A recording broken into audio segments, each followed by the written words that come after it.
driving over to the high school right now.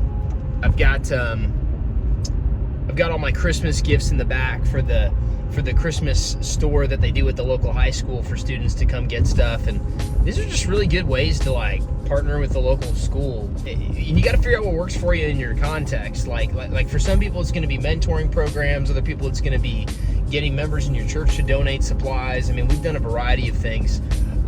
But just building a strong relationship with your local high schools is going to be a game changer.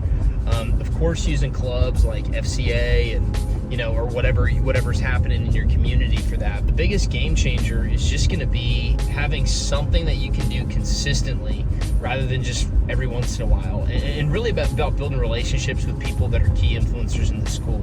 Like, it's been a godsend that we've got the principal at the big public school that's by us, and we made the jump a few years ago to become official like community partners. So check out your district, figure out kind of like what you're doing and what can be done in your district to make formal partnerships, things that you can get your branding out, things that you can get more so just to be the first person to call. Like, that's been a game changer when there's been issues at the school, to be just on a list of if the counselors need something, that they're going to call us first, that they're not just going to call some random church down the street, but that they're going to give us a shout just to come in and help. Being consistent, especially in the public schools, where a lot of times their administration and their staffing is surprisingly inconsistent depending on your community. I know I'm out in the suburbs in Kansas City, and they've had a lot of turnover in these areas and in these roles, which makes leadership really tough. That's been something that we've been talking about with some other local youth pastors, is like, hey, how can we bring some consistency to campuses when it feels like for the kids that things are inconsistent? And if you failed in that, and if you, in your past, or maybe you just haven't doubled down on that as much, that's okay. There's new kids that come all the time. So that's kind of the nice perk about working with students, is that it's a revolving door. Like, if you've been somewhere more than 3 or 4 years, you're working with a new crop of students, and you always have new kids coming into the pipeline, new teachers coming in. So there's always a chance for you to double down on what you're doing that you haven't already been. So encourage you, find a way to get involved in the local school.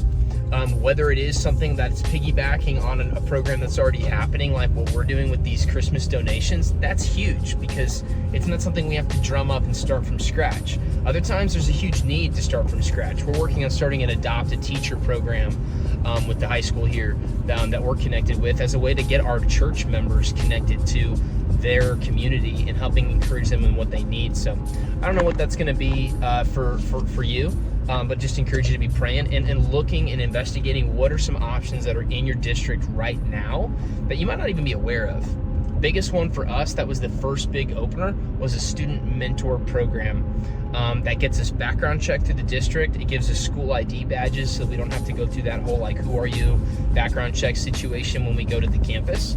And it builds trust immediately, knowing that we've gone through a formalized process that they've made. And some districts have this, other ones don't. Over on the Missouri side, they've run into a lot of challenges with that, because that's not a program that's offered through one of their school districts that one of our other campuses is at. But just encourage you, area is going to be different. Every school district is going to be different. So you just never know what are some opportunities that are right there in front of you that you just might not be aware of. So I encourage you to investigate that and pick something you can do consistently. Good luck with, getting partnered up with schools, and know that it's worth it to be out in the community to make a difference right where you're at. So love you guys, appreciate it, and we'll catch you on the next one.